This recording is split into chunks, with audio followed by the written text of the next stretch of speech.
Hello guys, welcome to my channel. This is Ankita Agarwal. Today we are going to learn for loop in Java.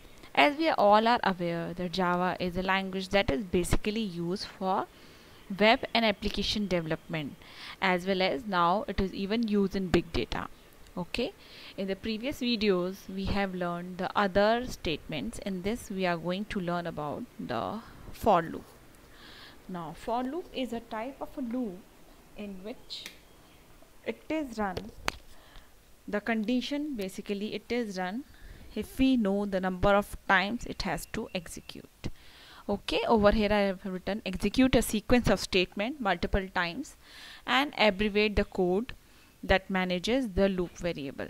That means it will be running multiple of times, but we know till how many times it will be running.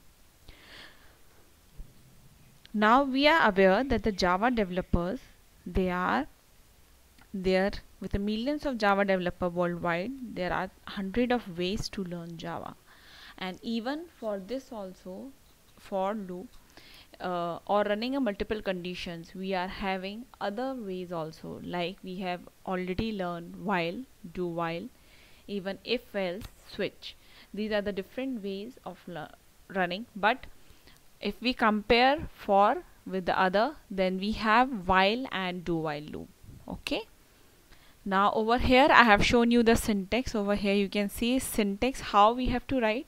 For initialization, initialization means we will initialize the value. For example, I give, if we have a variable b, so we'll give a value b initially as 0. Then over here after semicolon we'll write the condition. That means till how many times it will run.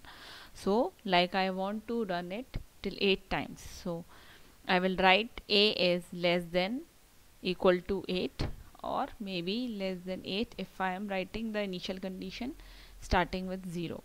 And then iteration. Iteration means you want that to be in the increasing order, like I will write I plus plus, that means the I value will increase or either the I value will decrease for the next statement. And then in the brackets we'll write down the body, like what has to be executed and according to the for condition what will execute. Over here I will show you one code. Like I have made a class A, I have initialized the variable a for a equal to 0. Over here I just a equal to 0, a is less than equal to 4, and a plus plus. So over here initial value, that is initialization, I initialize the value as 0. Then over here I am mentioning the condition that the loop should run less than equal to 4 and I value should increase, and then I am printing the a value. Over here I just forgot to write down public static void main. Okay, so what will happen when this code will execute? Initially it will print 0, then it will check 0 is less than 4. Over here in this 0 is less than 4, yes, so we'll increase the value, so it will become 1, but over here it will print 0. Again the loop will go because now a value has become 1, so 1 is less than equal to 4, yes, it will increase the value of a. Now over here it will print 1. Again the loop will go, a value has become 2, 2 is less than equal to 4, true, a value will be increased for the next condition. Over here it will print 2. Next a is equal to, now it has become 2, so 2 is less than equal to 4, true. Now it will become 3 and over here it will print 2. Next up a is over here it will print 3. Now 3 is less than equal to 4, again it will increase and so on it will go. Now the final condition will be 4 is less than equal to 4, yes, so it will print. Now again it will go up, a value has become 5 now, 5 less than equal to 4, no, so this will come out of the loop. Now let me show you in NetBeans.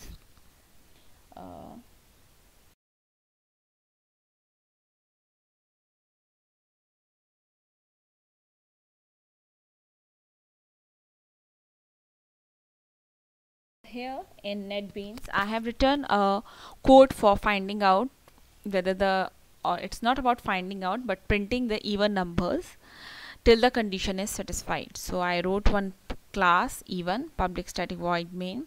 Initially I initialize the value of I equal to 0. I is less than 10. I want that it should run less than equal to 10 and I plus plus.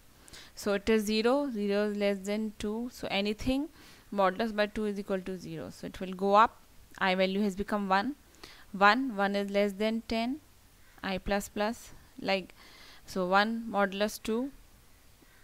1 will not be divided by 2, so it will not print. Again it will go up. I value has become 2. 2 is less than equal to 10. Yeah. So over here it will go if 2 is modulus 2. Now what do you mean by modulus? Modulus doesn't mean the remainder value. Oh sorry, the divisible value. It means the remainder value. So over here, when 2 will be divided by 2, answer will come equal to 0. So it will be print 2. So like that, so many times the loop will run. I just run and show it to you. So it will print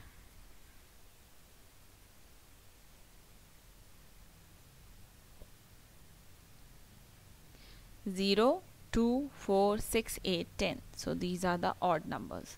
Same way I have written one more code, odd numbers. So in odd number the condition doesn't have changed anything, only when if it is not divisible by 2 and the answer is not coming 0, then it is a odd number.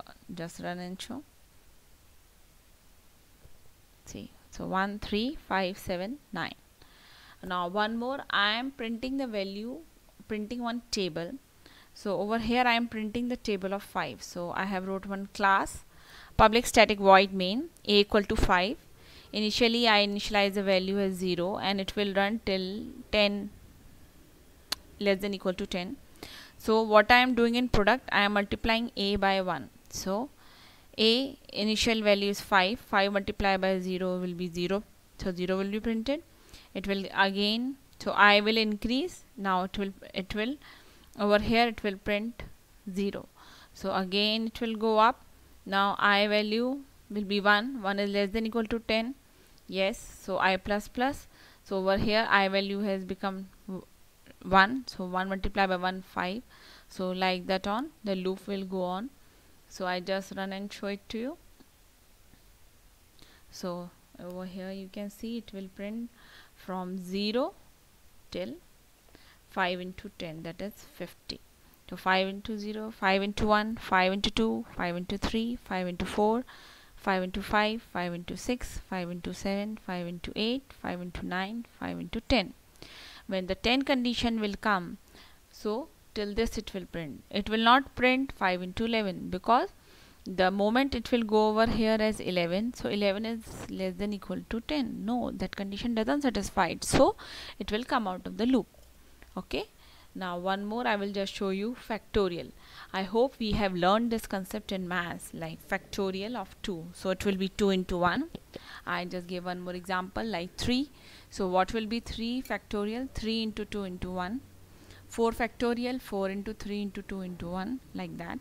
So over here what I am doing, initially I have initialized, I made a class factorial and I initialize the value as 1 and a is equal to 3. So what I am doing, I started with a loop I equal to 1 and I want it till less than equal to 3 because 3 is the number. Also an I plus plus, so factorial equal to fact into I. So initially the value of fact is 1. 1 into 1 it will print 1.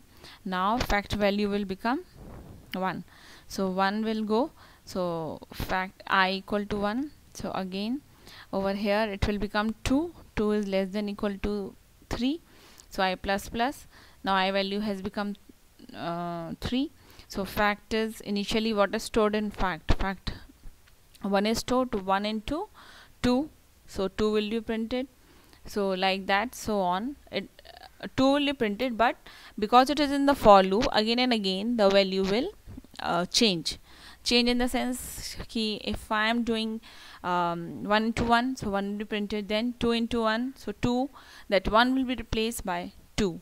Now 2 will come over here, so 2 is less than equal to 3. Yeah, so it again increase, so 2 into initially value of 2 into, it will print like that.